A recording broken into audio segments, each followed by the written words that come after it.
Debanshu Bhattacharya, consultant plastic and cosmetic surgeon, Apollo Hospital, Kolkata. আজকে আমাদের topic হচ্ছে buttock lift. আমাদের যে পশ্চাৎ দেশ বা পেছনের দিকটা সেটা অনেক সময় অনেকটা ফ্ল্যাট থাকে, হয়তো আমাদের বাকি বডির তুলনায় সেটা অনেকটাই কম থাকে, যার জন্য আমাদের যে শরীরের যে শেপটা সেটা অনেকটাই ম্যাটার করে। তো অনেকেই চান একটুখানি তোলা, একটুখানি ওঠানো বাটাক্স, যাতে দেখতে অনেকটা সুবিধা হয়, যাতে জিন্স পরলে বা ওরকম ধরনের টাইট হাগিং যে ড্রেস হয় সেগুলো পরলে জিনিসটা অনেকটা বেশি ভালো দেখায় এবং একটা প্রপার শেপ আসে, হিপসও এর মধ্যে ইনক্লুডেড। তো এইটা করার জন্যে বিভিন্ন ধরনের মেথড আছে।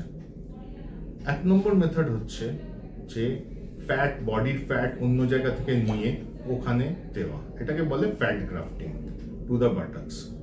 ফ্যাট গ্রাফটিং অন্য যে জায়গায় যেখানে বেশি বেশি ফ্যাট আছে, যেরকম ধরুন পেটে বা থাইয়ে, সেখান থেকে আমরা ফ্যাট লাইপোসাকশন করে বার করে সেটাকে প্রসেস করে সেটাকে আমরা বাটাক্সের মধ্যে ঢুকিয়ে দিই।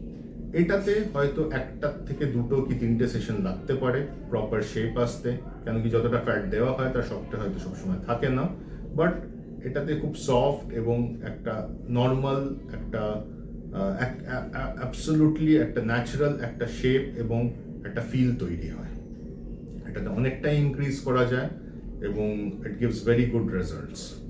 একটাই প্রবলেম এটাতে এক ধরনের ভেনাস কমপ্লিকেশন হওয়ার একটা মিনিমাল চান্স থাকে, যেটা আমরা জেনারেলি যেভাবে করি তাতে অ্যাভয়েডেড হয়। তো সুতরাং অ্যাট ওয়ান পোর্শন আমরা খুব বেশি ফ্যাট একবারে হয়তো দিতে পারি না। সেকেন্ড অপশন হচ্ছে বাটাকে ইমপ্ল্যান্টস, সিলিকন ইমপ্ল্যান্টস, যেরকম আপনারা শুনেছেন ব্রেস্টে দেওয়া হয়, সেরকম সিলিকন ইমপ্ল্যান্টস পাওয়া যায় হচ্ছে বাটাকে দেওয়ার জন্য। সেটা মাসেলের মধ্যে দেওয়া হয় যাতে ওটা বাইরের থেকে ভিজিবল না হয় এবং বাটাকের সাইজটাকে ইমপ্রুভ করে। এটার যে মেন প্রবলেম সেটা হচ্ছে এটা একটা বড় ইমপ্ল্যান্ট, একটা বড় ফরেন বডি যেটা বডির মধ্যে থাকে এবং হাঁটাচলা করতে এবং সবসময় একটুখানি সামান্য হলেও একটু ব্যথা বা একটু একটা আনকমফোর্টেবলনেস অনেক দিন অবধি থাকে, যেটা কিন্তু আস্তে আস্তে ঠিক হয়ে যায়। এটাও পার্মানেন্ট নয়, এটা যেহেতু একটা implant, this is not permanent, but it stage for a long time, মানে প্রায় 15-20 বছর আরামসে থাকতে পারে এবং এটাতেও খুব একটা কিছু স্কার্স হয় না। Third thing that can be done is called filler. একটা বডি ফিলার পাওয়া যায় উইচ হাজ কাম নিউলি, সেটা বাটাক্সে দিয়ে, এটা হচ্ছে এক ধরনের আর্টিফিশিয়াল ফিলার যেটা সিরিঞ্জে পাওয়া যায়, রেডিমেড সিরিঞ্জে পাওয়া যায়। এটা কোনো অপারেশন নয়, এটা জাস্ট এসে অফিস প্রসিডিওর, আপনি আসবেন, ফিলার্স দেওয়া হলো, আপনার যে জায়গাগুলো মনে হচ্ছে তোলার দরকার সেখানে দেওয়া হলো, দিয়ে ওই জায়গাগুলোকে ভালো করে শেপ করে ওটাকে ইউজ করে দেওয়া হলো।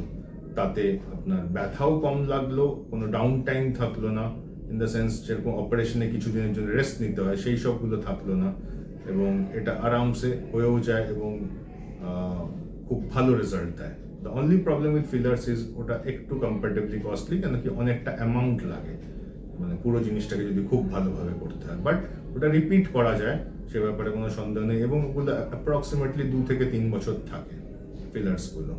সুতরাং আমাদের কাছে বিভিন্ন ধরনের জিনিস আছে, যেরকম ফ্যাট, যেটাকে ব্রাজিলিয়ান বাট লিফট বলা হয়, ইমপ্ল্যান্টস যেটাকে বাটাক ইমপ্ল্যান্টস বলা হয়, এবং বডি ফিলার্স যা দিয়ে আমরা বাটাককে খুব ভালো শেপ দিতে পারি এবং আপনাদেরকেও হেল্প আউট করতে পারি। ফার্দার কিছু জানতে চাইলে আপনি নিচে দেওয়া লিঙ্কগুলো একটুখানি ক্লিক করবেন, ফেসবুক, ওয়েবসাইট বা ফোন নাম্বারস। Thank you.